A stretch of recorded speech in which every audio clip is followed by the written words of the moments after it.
Hello guys and welcome back to my channel. This is the time for the World vs World Alacrity Heal Druid.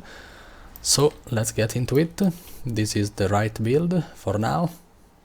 For Alacrity, of course, some people prefer to run Lingering Light instead of Grace of the Land. We will see. For now, in this video I will discuss the Grace of the Land build. So we run Skirmishing, Nature Magic and Druid, of course. And now I will quickly explain what changed with the newest patch. So in the newest patch we have Rejuvenation. This trait now triggers when we're using a beast skill instead of when being struck. So this is the Rejuvenation trait. It once was triggered when we were struck by enemies. Now instead we can choose when to activate it with a 20-second internal cooldown. And the beast skills are the F2 of our pets basically. And as pet we run Turtle and the Bear. So the next trait we needed is Wellspring. This trait no longer grants quickness and instead grants regeneration to nearby allies when we use a healing skill. This is the trait right here, and we run it because it also gives us healing power based on our power. So whenever we use a healing skill, we also grant regeneration to our allies. And regeneration is very strong in this build, and I will explain why in a second. Then we run Windborne Knots. This trait will now also heal allies to whom you grant regeneration. So this is a strong trait already, because it granted regeneration to our allies when we used our Warhorn skills. It's also a long regeneration, big stacks of might, fury and swiftness. And also now, whenever we grant regeneration to an ally, we grant him additional health. We heal him. So every regeneration you see from this build will apply some heals on our allies when we apply the regeneration. So we have regeneration in the skill 5 from the staff when we use pet skills. We have Healing Spring, which applies regeneration every few pulses. And also, of course, it will apply the extra heals from this trait.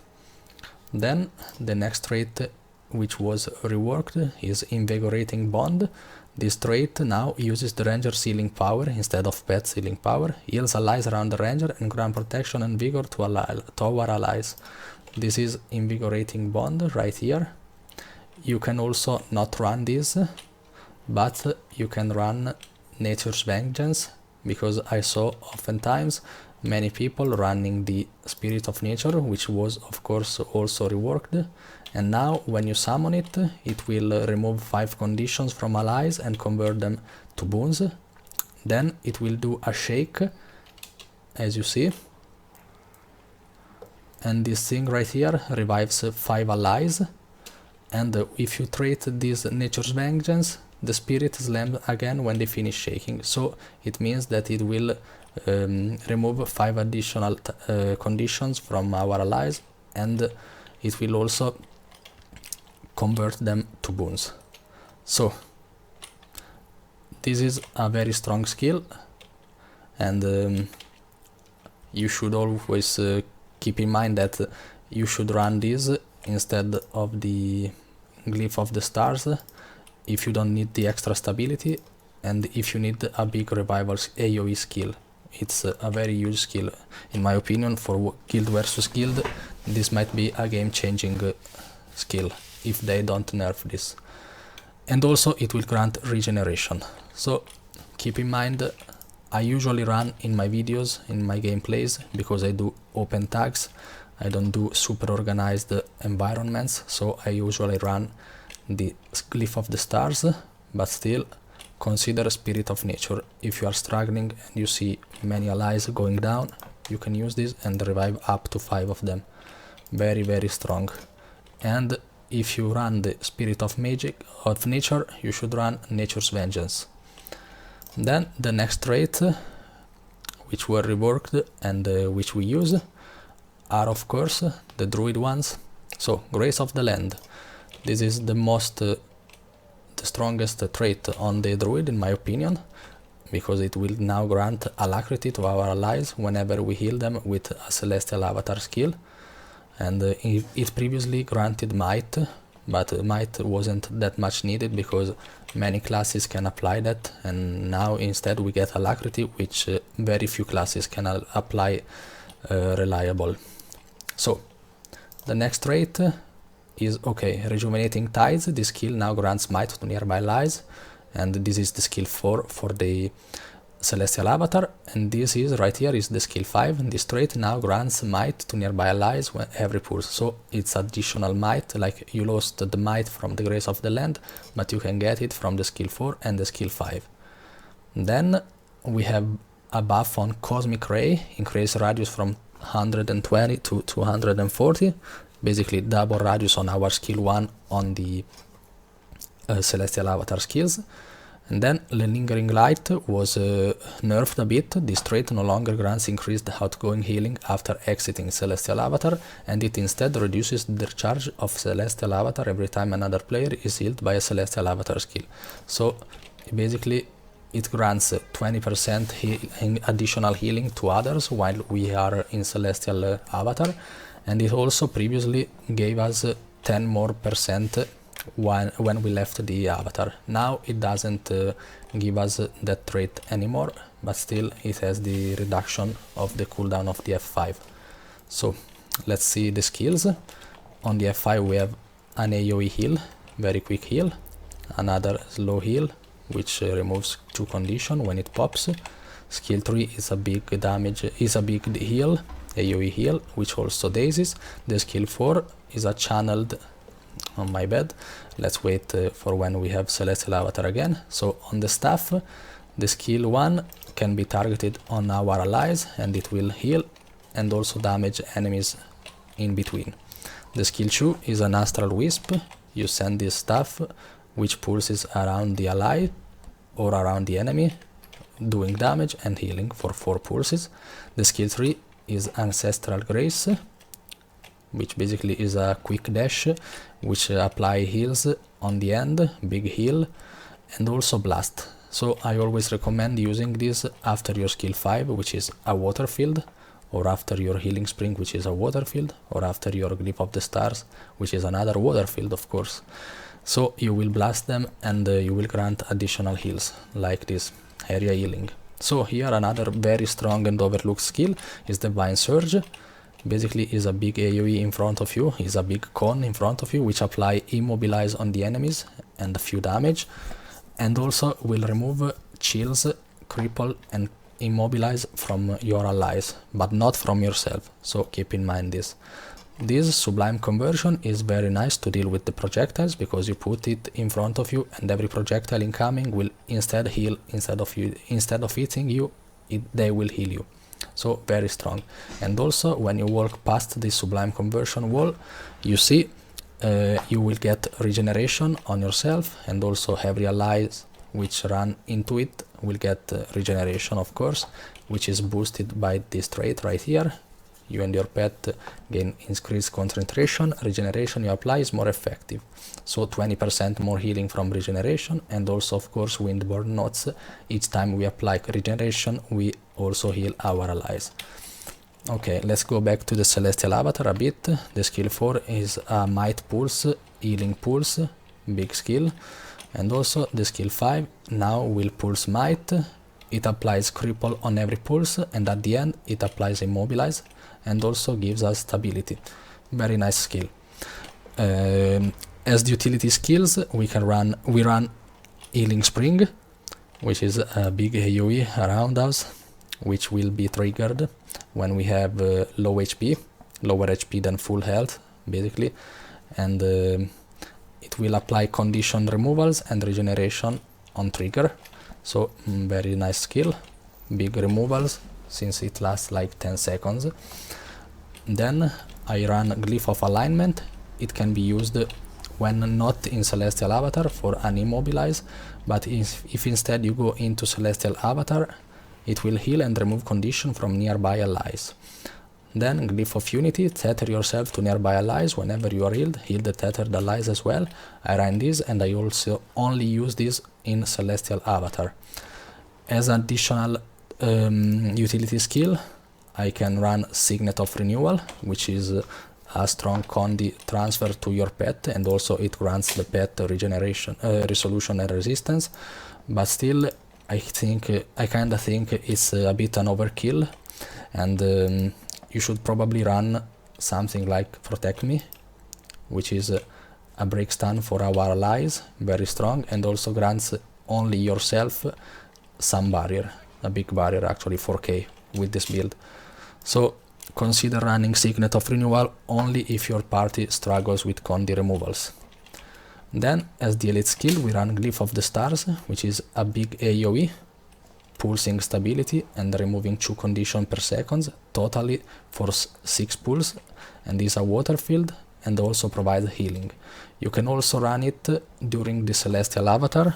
It will grant stability and revive per pulse every second 12% to our downed allies, and also will apply regeneration and vigor and more healing than the non-celestial one, but still you will not remove conditions with the Glyph of Stars during the Celestial Avatar, so keep that in mind. Now we run Axe, almost useless, just to tag the enemies. And then we have the skill 5, which grants Fury, Might and Swiftness, and also regeneration with this trait right here. So it's a very strong skill, the best skill on the Warhorn, on this weapon set basically, all of the weapon set. And I recommend using Quick Draw, which is when we swap weapons, the next ranger weapon skill you use will recharge faster. This will also apply to the Celestial Avatar skills, so keep in mind that your best skills are, in my opinion, your skill 3 from the staff is like 4k heal, and it will be recharged by the Quick Draw. Then we have the skill 5 on the Warhorn, which grants 8 stacks of might. Like you use this with Quick Draw, it will be lower cooldown. You use it again, it's like alone 16 stacks of might and regeneration and fury. And also the other skills, which I recommend using after to use the Quick Draw, to benefit from Quick Draw, is you enter the Celestial Avatar and you use or your skill 4 or your skill 3, which are your best healing skills on the Celestial Avatar. And with the Quick Draw trait you will get a lot of reduction on these cooldowns. So keep in mind it also has 9 seconds cooldown, and it must be used wisely. Don't use it for the like skill 2 on the staff or the skill 3 on the axe. Always use skill 3 or 5 maybe on the staff, the skill 5 on the Warhorn, or the skill 4 or skill 3 on the Celestial Avatar. As pets we run the Bear, which has a Shake It Off, basically 2 additional condition removals from our allies. And also we run the Turtle, which applies a big shield, reflecting, blocking projectiles, not reflecting, and also pulsing protections. And this field will not follow the Turtle, it will stop where you cast it, so be aware of it. So this is a very strong class in my opinion, and the only downside of it is every skill is basically an AoE. So if your party runs away or they are moving from the enemies, you miss every heals, basically every condition removals, because everything is an AoE you cast on the ground most of the time. But still I think it has the most potential out of every support right now, because of the added Alacrity right here. Basically each time we use a skill we get also Alacrity, and we have a big uptime of Alacrity if you notice during a real fight. And also I will show you on the commentary, which will come in a second. And so the Alacrity makes us spam every skill from the staff, from the Warhorn, and from the utility skills of course. So I think this is the best support build right now, even if there is that downside, which is kinda important to be honest, because if your Zerg moves a lot, you will not benefit a lot from the Druid, so maybe you want to run the Tempest. So now I will leave you to the commentary of my gameplay, and I hope you enjoy. I forgot to mention the gears. The gears is full minstrel. I usually run full harriers or some clerics for additional power and additional healing, but now we have Alacrity, more regeneration from basically every skill, so I chose to run minstrel for the extra boon duration and also the extra vitality and toughness. So full minstrel basically. Staff we run transference and renewal, and on the Axe and Warrior, Transference and Benevolence. Now, time for the commentary. Okay guys, I managed to film some fights from tonight. There was not the best enemy against us, so maybe these clips will not reflect the true potential of the Druid, but still you will get to know what to press, how to play the skills, and when to use them, and so on. Most of the fights is the enemies running away from us, but I really wanted to post this video to explain what's new about this build, and I think it's the best support right now if the fights are stationary enough. If you move a lot, I think Tempest or maybe also Engineer or the Heal Vindicator are just better than the Druid. But let's see. I slow it up.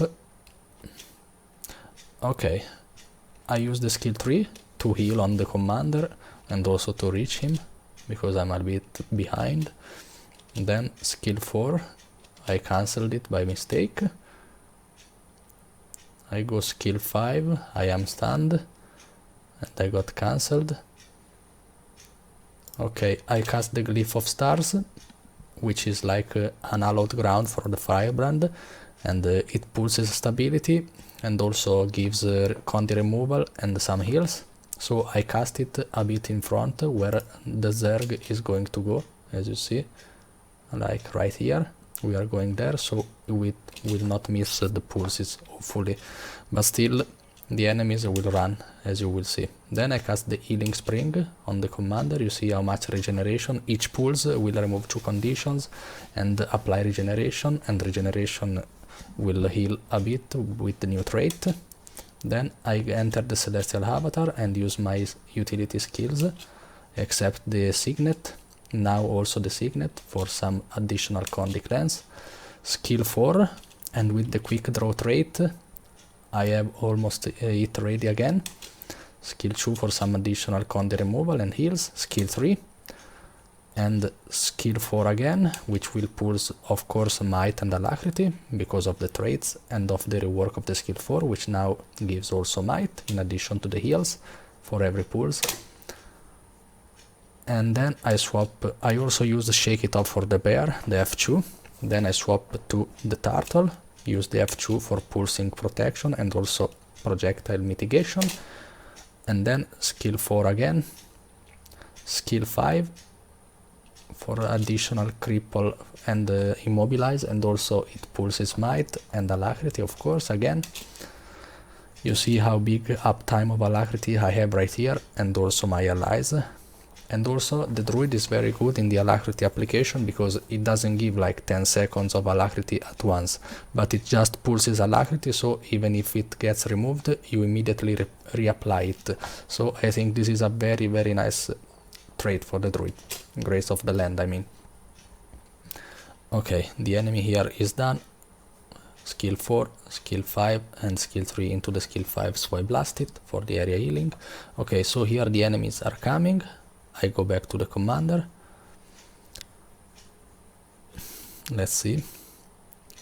Okay, Glyph of the Stars again to apply some stability. Maybe I wasted it because I should have used it on here, on where the commander was going. My bad, but these enemies were very unpredictable. They moved all the time because they were much lower number than us. So it's not really their fault if they run. Okay, skill 4 for the Might and Alacrity, and also to benefit from the Quick Draw trait. Skill 3, which is the best burst skill from the Druid.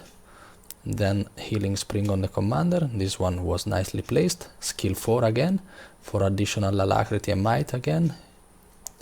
Skill 2, and the fight is done again. Otherwise I should have used probably the skill 5 for the Immobilize. And the skill 3. Okay, another fight, let's see how it goes. Skill 2. Glyph of the Stars for the stability mostly, and Condi removal and heals. Then Celestial Avatar, skill 4. Healing Spring, very risky move right here, but the enemy is just not big enough to kill us. skill 3, skill 4. You see the Alacrity uptime, very nice. Every spell recharging so fast. And now skill 5 for additional Alacrity and might, and also cripple and immobilize, but the enemies are all down basically. Skill 2 from the bear for the shake it off. Skill 5, skill 4 for the immobilize. I immobilized someone, I think, and they died. And the fight is over again. So basically is use your spells like the Glyph of Stars before entering Celestial Avatar. And then you enter Celestial Avatar, you use your 2 other glyphs if you run them. You can also run additional immobilizes or protect me or whatever you think will fit the composition right now and the fight right now. And then you use the skill 4 on the Celestial Avatar, the skill 3, skill 2, and also skill 5 if you need immobilize. Then your skill 4 will be up again. Don't forget to use Healing Spring, of course, which is a very important skill for heals and for Condi removal. Let's see a last fight. They are mostly all the same. Pretty straightforward rotation. Okay, Glyph of the Stars on where we are going.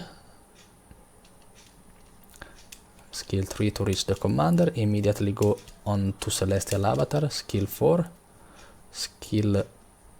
I use my glyphs for additional heals and Condi removals. Skill 2, skill 3, I cancelled it by mistake. My bad. Then skill 5 right here. Very nice skill 5 right here because the enemies were not down and so they got slowed, crippled and also immobilized at the end. Then skill 4 is ready again. Pulsing might, pulsing stability, pulsing alacrity I mean. Skill 3, Signet for additional Condi removal.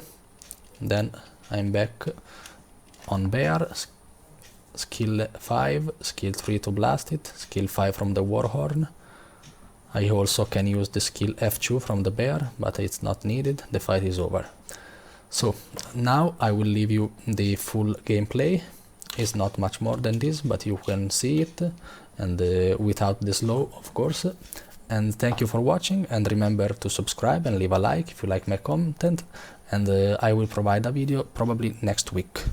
I still don't know the class, maybe I will do a poll like I did the past week. Thank you for watching and see you on to the next video. Bye!